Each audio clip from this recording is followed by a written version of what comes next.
प्रिय दोस्तों, मैं प्रोफेसर मदन लाल खत्री अब आपके साथ सेनापति रीतिकालीन कवि के संकलित अंश की बाकी रही पदों की व्याख्या शेयर कर रहा हूँ। सेनापति ऋतु वर्णन और श्लेष वर्णन के रीतिकालीन श्रेष्ठ कवि हैं। इनका प्रकृति चित्रण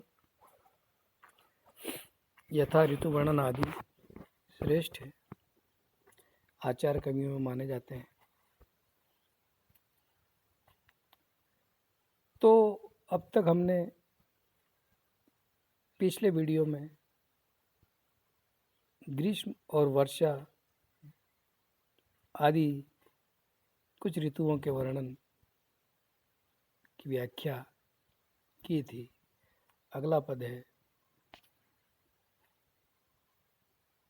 शिशिर ऋतु का। शिशिर ऋतु मैं समझता हूँ क्या ये भारतीय ऋतुओं जो साहित्यकारों ने बताई हैं या भारतीय परंपरा में मानी जाती हैं, उसमें 5वीं ऋतु है शरद ऋतु में, और इसे पतझड़ भी कह सकते हैं।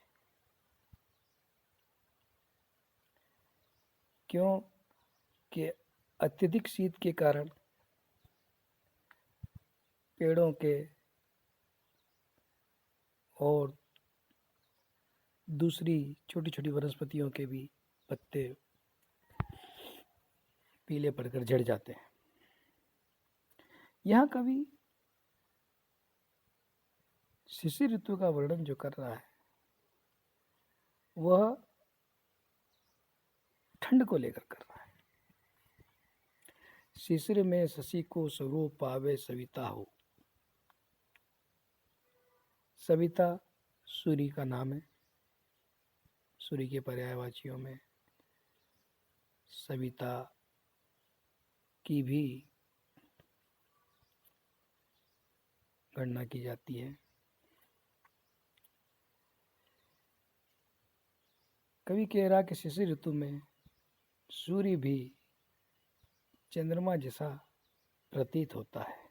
स्वरूप पावे, रूप पा जाता है अर्थात प्रतीत होता है। घाम हूँ में चांदनी की दुती दमकती है। आगे कवि कह रहा है घाम घाम धूप को कहते हैं। धूप में भी चांदनी की चमक दिखाई देती है। दुती चमक, दमकती, चमकती है की जगह हमने दिखाई देती कर दिया। यानी धूप भी हमें चांदनी के समान प्रतीत होती है। चांदनी के प्रकाश की जैसी उसकी चमक रह रही है, अर्थात धूप में भी गर्मी अब नहीं है। सेनापति होत शीतलता सहस गुनी। सेनापति कहते हैं कि 1000 गुनी, सहस्र का मतलब 1000 होता है। तो कवि कह रहे हैं कि 1000 गुनी ठंड बढ़ जाती है। शीतलता, ठंड। रजनी की झाई वासर में झमकती है। दिन में भी चांदनी रात की झलक दिखाई देती है। यह रजनी लिखा है, चांदनी रात नहीं लिखा है। चांदनी रात तो हमने अपनी तरफ से लिया है क्योंकि चांदनी रात प्रकाशित रात होती है और दिन भी प्रकाशित होता है। तो चांदनी रात में भी दिन की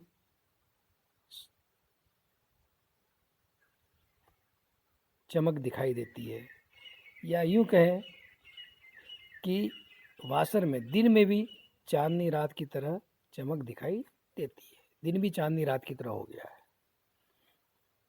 क्योंकि यहाँ तुलना दिन से की गई है, रात से नहीं। चाहत चकोर सूर और दृग करी करी। चकोर जो पक्षी है, कभी समय है कि ऐसा कहा जाता है कि चकोर चंद्रमा की ओर ताकता रहता है, इसीलिए चंद्रमा को प्रेसी और चकोर को उसका प्रेमी बताया गया है।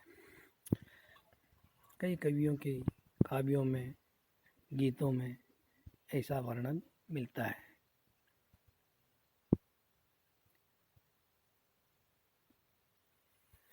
तो चकोर सूर्य की तरफ आंखें करके उसे दृग छोर करी, आंखें उसकी ओर करके उसे चाहता है चंद्रमा की तरह। चकवा की छाती तजी धीर दसकती है, और चकवा पक्षी की जो छाती है, धैर्य के कारण, धैर्य छोड़कर, कारण नहीं, तजी, धैर्य छोड़कर धड़कने लगती है, ज़्यादा दसकती है, ज़्यादा धड़कती है, भय के कारण। क्योंकि चकवा और चकवी के लिए कहा जाता है कि रात में विछोह हो जाता है इनका और दिन में मिल जाते हैं। कवियों की प्रकृति के अनुसार इस तरह का वर्णन मिलता है।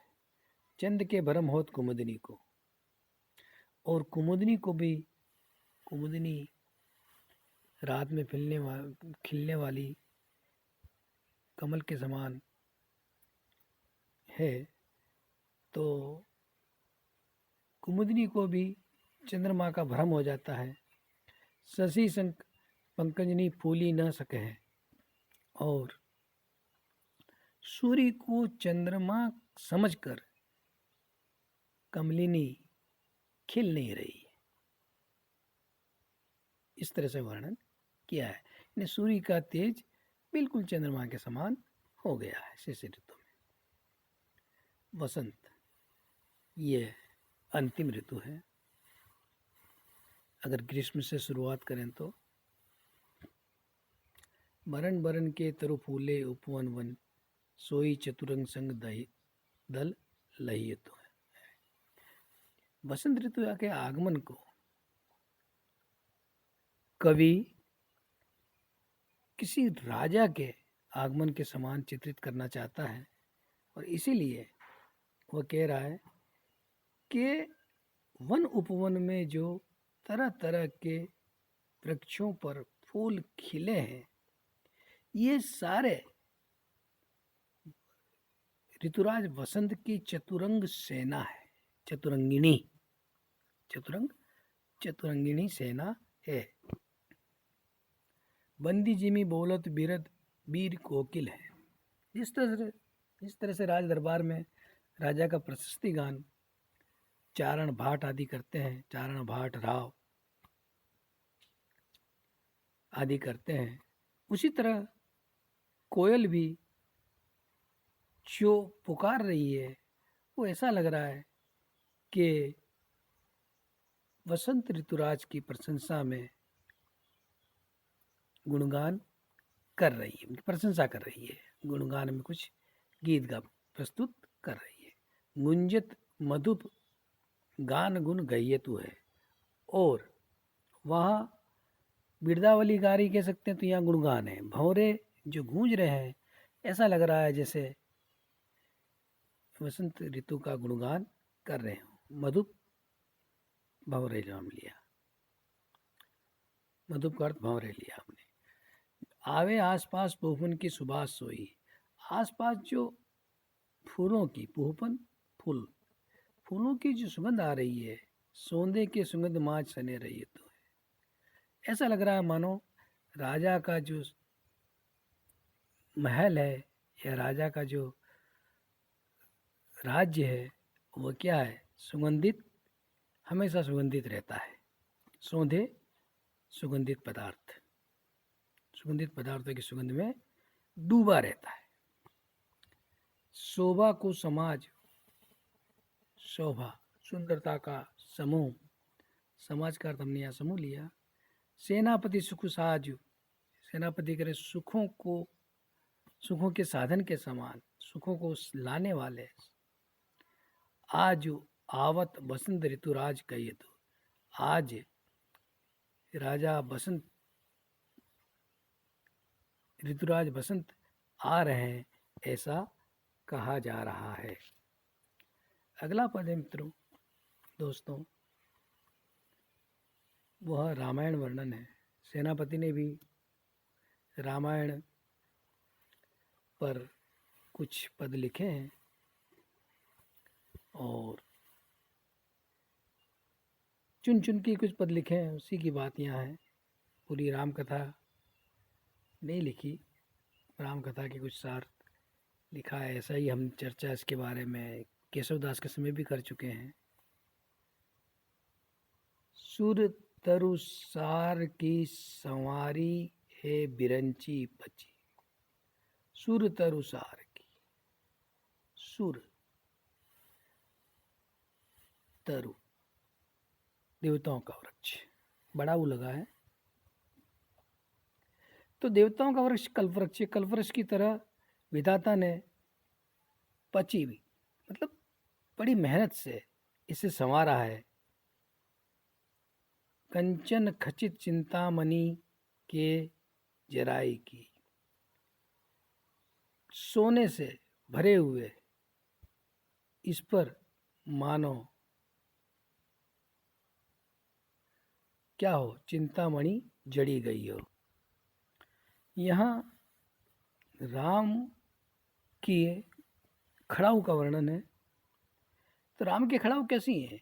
मानो कल्प वृक्ष से विधाता ने खुद परिश्रम पूर्वक उसे बनाया हो और सोने की से भरी हुई इस खड़ाऊ में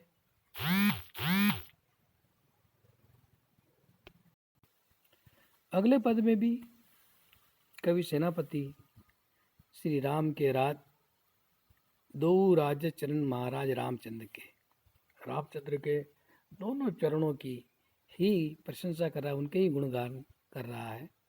कंज के समान सिद्ध मानस मधुप निधि, सिद्ध मनुष्यों के मानस की मधुप निधि, पराग रस के समान। मधुप निधि यानी भंवरे के समान, जिस तरह से पराग रस होता है, कमल का पराग रस, उसी तरह राम के चरण भी सिद्ध मनुष्यों के लिए भंवरे के लिए जो कमल का रस, कमल का रस होता है, उस तरह से ये श्री राम के चरण है, उनकी आशा करते हैं वो। परम निदान सुश्री मकरंद के, और गंगा रूपी मकरंद के अपार परम निधान भंडार है।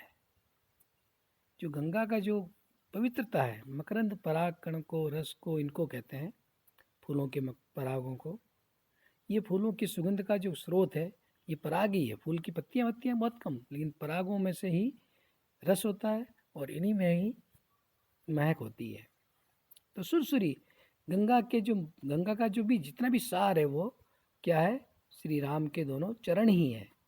गंगा की जो भी महत्ता है, महानता है, महिमा है, वह सब सुख साज, सभी सुखों को देने वाले, सुरराजन के सिरताज, देवताओं और राजाओं के सर के ताज के समान, भाजन है मंगल मुक्ति रूप कंद के, और मोक्ष रूपी कंद, जड़ियों को कहते हैं, जड़ मूलों को कंद, जो मुक्ति रूपी जड़ी बूटी देने वाले हैं, भाजन है देने वाले हैं। सरजू बिहारी, सरयू नदी के तट पर विहार करने वाले हैं। ऋषि नारी तापहारी, ऋषि पत्नी के दुखों को हरने वाले हैं। ऋषि पत्नी या अहल्या के बारे में कहा गया है, क्योंकि चरण अहल्या के छूकर ही उन्होंने उसके उद्धार किया था। ज्ञान दाता, और ज्ञान देने वाले, हितकारी सेनापति मतिमंद के, और मतिमंद मंदबुद्धि सेनापति का कल्याण करने वाले हैं। विश्व के भरण, विश्व का भरण पोषण करने वाले, सनकादि के शरण, सनक आदि ऋषियों के शरणदाता हैं।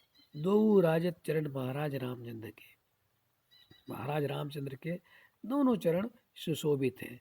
तो दोस्तों इसमें दो पद जो रामायण के थे, दोनों में, एक में खड़ाऊ की, एक में चरणों की प्रशंसा की है।